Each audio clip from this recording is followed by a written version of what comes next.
علوم کے تو ان کے تو چھوٹے چھوٹے بچے جو ہیں اہل بیت اطہار کے 3 سال کے 10 سال کے وہ علم کے چشمے ہوتے ہیں۔ جی غازی صاحب، میں یہاں ذکر کرنا چاہوں گا آپ کے علوم و معارف کے حوالے سے ہی کہ طاؤس یمانی انہوں نے آپ سے کچھ سوالات کیے، 14 کے قریب سوالات وہ لکھے گئے ہیں، اور وہ بڑے عجیب و غریب سے سوالات تھے، یعنی جس کو ہم پہیلی کہتے ہیں، لیکن فی البدیہہ آپ نے اس کا جواب دیا۔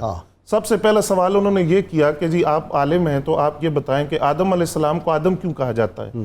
آپ نے فرمایا کہ اس لیے کہ ان کی تخلیق کے لیے جو مٹی لی گئی تھی وہ زمین کے اوپر والے حصے سے لی گئی، اس کو ادیم کہتے ہیں، تو اس لیے آدم علیہ السلام کہا جاتا ہے۔ پھر سوال ہوا یہ بتائیں کہ حضرت حوا کو حوا علیہ السلام کیوں کہا جاتا ہے؟ آپ نے فرمایا وہ زندہ آدم علیہ السلام کی پسلی سے پیدا کی گئی تھی، اس لیے ان کو حوا کہا جاتا ہے۔ پھر سوال کیا کہ ابلیس کو ابلیس کیوں کہتے ہیں؟ آپ نے فرمایا کہ ابلیس کا معنی ہے مایوس ہونا، اور چونکہ یہ لوگوں کو اللہ تعالیٰ کی رحمت سے مایوس کرتا ہے، اس کو ابلیس کہتے ہیں۔ پھر اس نے سوال کہ یہ بتائے کون سی چیز ہے جو کم بھی ہوتی ہے اور زیادہ بھی ہوتی ہے؟ آپ نے فرمایا وہ چاند ہے، جو کم بھی ہوتا ہے اور زیادہ بھی ہوتا ہے۔ پھر سوال ہوا کم ہوتی ہے زیادہ نہیں ہوتی، آپ نے فرمایا وہ انسان کی عمر ہے۔ کہا زیادہ ہوتی ہے کم نہیں ہوتی، وہ کون سی چیز ہے؟ آپ نے فرمایا وہ سمندر کا پانی ہے۔ پھر اس نے سوال کیا کہ یہ بتائیں قرآن مجید نے کسی کے بارے میں کہا ہے کہ وہ نذیر ہے، اپنی قوم کو ڈرانے والا، لیکن نہ وہ انسان ہے، نہ وہ جن ہے، نہ وہ فرشتہ ہے، وہ کون ہے؟ آپ نے فرمایا وہ چیونٹی ہے جو اپنی قوم کی طرف آئی تھی حضرت سلیمان علیہ السلام کے بارے میں کہنے کے لیے کہ سلیمان علیہ السلام کا لشکر آ رہا ہے۔ پھر کہا کہ یہ بتائیے کہ پہلا جھوٹ کیا ہے اور کس نے بولا تھا؟ آپ نے فرمایا شیطان نے بولا تھا آدم علیہ السلام کے حوالے سے۔ پھر اس نے سوال کیا کہ ایسی کون سی صلاۃ ہے جس کے لیے وضو ضروری نہیں ہے؟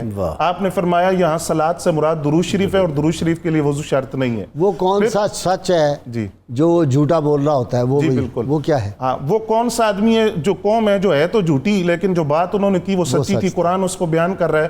آپ نے فرمایا وہ منافقین تھے جب انہوں نے کہا کہ ہم گواہی دیتے ہیں کہ آپ اللہ کے رسول ہیں، اب تھے تو وہ جھوٹے لیکن جو گواہی دے رہے تھے وہ گواہی تو سچی تھی۔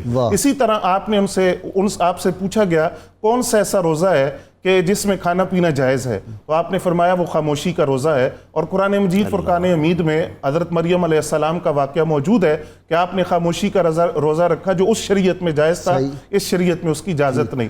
اسی طرح آپ سے سوال ہوا کہ وہ کون ہے جس کے بارے میں قرآن نے کہا کہ اس کے لیے جھوٹ بولا گیا ہے، اس کے بارے میں نہ وہ انسان ہے اور نہ وہ جن ہے اور نہ وہ فرشتہ ہے؟ آپ نے فرمایا وہ بھیڑیا ہے جس کے بارے میں اللہ نے فرمایا کہ اس بھیڑیے کے لیے جھوٹ بولا گیا کہ ان کے بھائیوں نے، حضرت یوسف علیہ السلام کے بھائیوں نے کہا کہ اس نے یوسف علیہ السلام کو کھایا۔ پھر فرمایا کون سی ایسی چیز ہے کہ جس کا تھوڑا وہ حلال ہے اور زیادہ حرام ہے؟ آپ نے فرمایا وہ نہر طالوت ہے جس کے بارے میں کہا گیا کہ اگر ایک چلو لے لو گے تو وہ تمہارے لیے حلال ہے، زیادہ لوگے تو وہ حرام ہے۔